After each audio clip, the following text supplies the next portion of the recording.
ago now, I read a book called To Encourage the Others. Right. I forget who wrote it, but it was about a case in Croydon, actually, Crystal Palace, my team based in Croydon, which is, well, it's probably about an hour and a half from where I live. I live much further south, but I still go to watch them. But briefly, the story is this, and I'd like your view on Right. whether you think what happened should have happened. Now, there were two young guys. One was 16, Christopher Craig, and one was 19, Derek Bentley. Now, so 16 and 19. Derek apparently had some mental head trauma. So he had a head trauma injury as a youngster. So clearly that affected him because it was said in court that he had a mental age of 11. He was Right. 19 when he was in court. And anyway, he got involved with Christopher Craig, who came from another family in Croydon. And anyway, one day they were going to burgle a factory in Croydon itself. But somebody spotted them from their window, sort of climbing up a ladder on the side, getting on the roof. They called the Yeah. police. The police came pretty quickly and cornered these two young fellows on the roof of this factory because it was dark and everything else. Yeah. There were a number of policemen there, and they had guns, but so did Christopher Craig. He had a gun. Now, this was actually from this book I read. It was a very famous case, which actually played some part in producing the vote in '65 to abolish the death penalty. It played a part in it. This was in the early 1950s, I think. So anyway, there's Derek Bentley on the roof with Christopher Craig, who had a gun. Derek Bentley, I don't believe, did. The policeman came up, and a fight ensued that actually lasted for about an hour, but very couple of hours even. But very quickly, one of the policemen he grabbed hold of Derek Bentley, the chap with the mental age of 11, Mm. and arrested him and actually crouched down with him by some of the barriers because Christopher Craig was over there with a gun and he was exchanging shots generally. I think he had a sawn off shotgun, so it wasn't unduly accurate, apparently. But he was every so often firing the bullet in the direction of where he thought the policemen were. And Mm. this went on for certainly over an hour and was getting nowhere.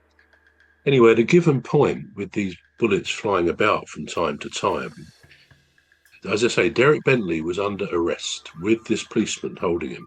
At some stage, Derek Bentley shouted out to Chris Craig, "Let him have it, Chris."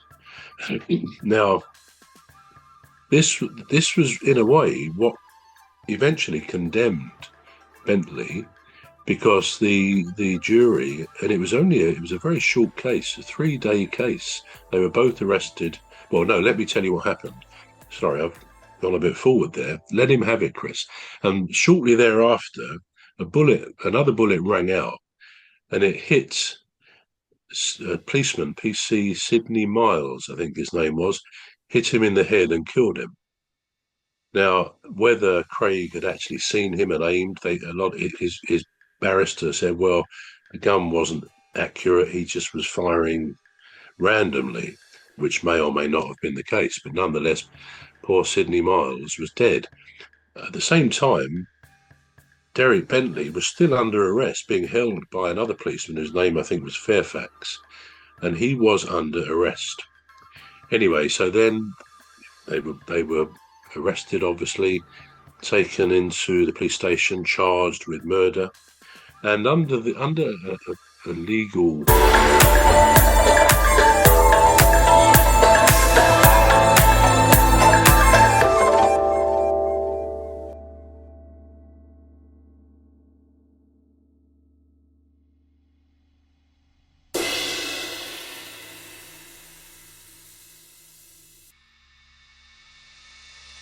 Fairfax, and he was under arrest.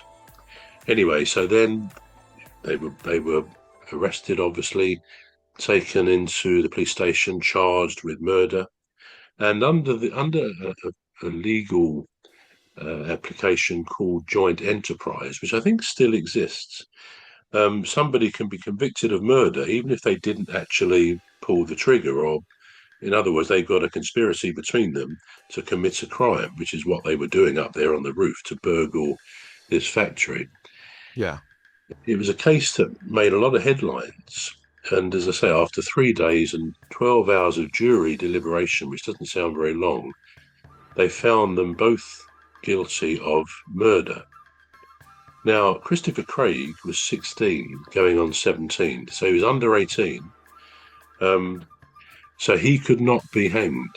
This was when Britain did the early to mid 50s, still had hanging as a punishment. So the chap who pulled the trigger and killed the policeman could not be imprisoned, could not be hanged is the technical thing. But Derek Bentley was sentenced to hang. Now, this caused a lot of protests outside the courts and everything for a long time. There were mass protests of people saying, hang on a minute, he was under arrest with a policeman. And his barrister, his lawyer, argued that when he said, let him have it, Chris, and bearing in mind he'd had this head trauma, and he had a very young mental age of 11. His barrister argued he meant, as he'd said, I meant, let him have the gun, Chris. Give him the gun. Don't keep fighting. Let him have it, Chris. And you can imagine either of those versions could be right. But maybe a learned judge would take the view that, in a way, you might have to give the benefit of the doubt to the defendant, particularly if he was the one who didn't actually pull the trigger. Yeah. Anyway, Christopher Gray got 10 years in a young offenders institution, and he was released in about 1963.